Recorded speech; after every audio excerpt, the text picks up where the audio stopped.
Hey guys, class 10th के लिए series चालू करी हुई थी और coordinate geometry first exercise first concept में ख़त्म कर चुका हूँ।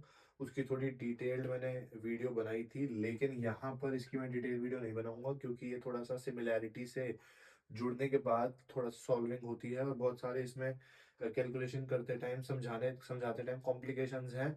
मैं समझा दूंगा लेकिन आप कंफ्यूज हो जाओगे। इसके बेसिस पे मैं इसे समझा नहीं रहा हूँ, फॉर्मूला बता देता हूँ और कैसे यूज करना है मैं ये बता देता हूँ। उसके बेसिस पे आप बहुत इजीली यूज कर पाओगे और कॉन्सेप्ट समझ जाओगे क्या लग रहा है। आओ जी। एक्चुअली में बात यह है कि दो पॉइंट्स हैं, मान लो कोई भी कोऑर्डिनेट्स हैं जिसको मैं ले रहा हूँ x1 y1 और ये है x2 y2। ये दोनों छोटे x हैं, 1 और 2। ठीक है जी। इसको कोई तीसरा पॉइंट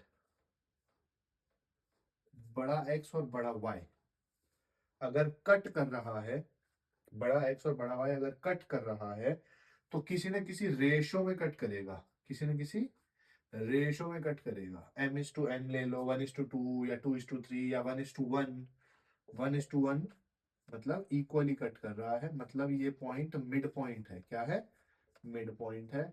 तो मिड पॉइंट अगर दो दो डिस्टेंस के बीच का मिड पॉइंट निकालना हो तो दोनों को प्लस करो, डिवाइड बाय 2 कर दो, दोनों को प्लस करो, डिवाइड बाय 2 कर दो, मिड पॉइंट आ जाता है एवरेज के बेसिस पे।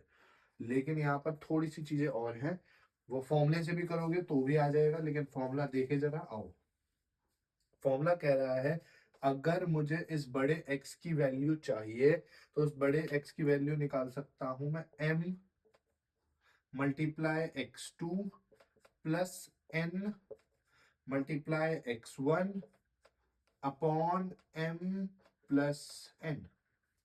सेम y कोऑर्डिनेट जो बीच का है अगर मुझे निकालना हो और ये रेशो दे रखी हो, ये पॉइंट्स दे रखे हो, तो मैं ये पॉइंट जो इनको इस रेशो में कट कर रहा है उसकी वैल्यू निकालनी है कि ये कौन सा कोऑर्डिनेट है।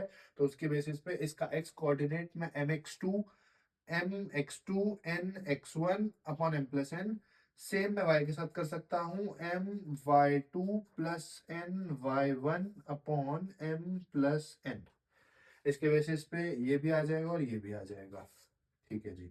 अगर यहाँ पर मान लो ये कोऑर्डिनेट दे रखा हो और ये दोनों भी दे रखे हो और रेशो ना दे रखी हो तो हमेशा रेशो को k:1 लेकर सॉल्व करना।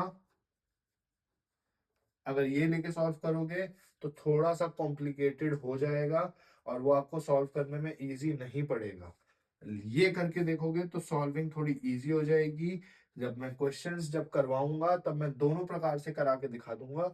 आप दोनों प्रकार से देख लेना कौन सा इजी है कौन सा डिफिकल्ट है, जो आपको समझ आए।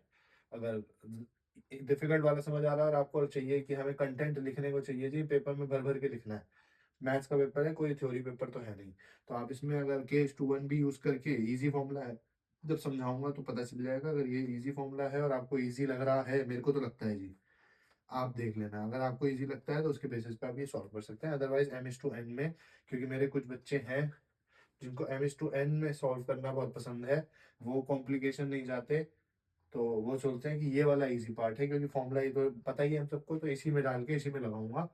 ये खास मन्नत के लिए बोल रहा हूँ मैं तो। लेकिन इसके बेसिस पे आप जल्दी सॉल्व कर सकते हो। ठीक है जी, आ जाओ। ये अगर समझ आ गया है तो इसके बेसिस पे मैं क्वेश्चंस आगे डालता जाऊंगा, आप देखते जाएं, सॉल्व करते जाएं मेरे साथ।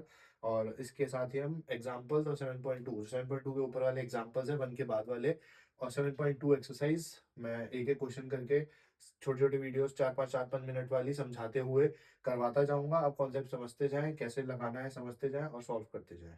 ठीक है जी, सब्सक्राइब कर लें।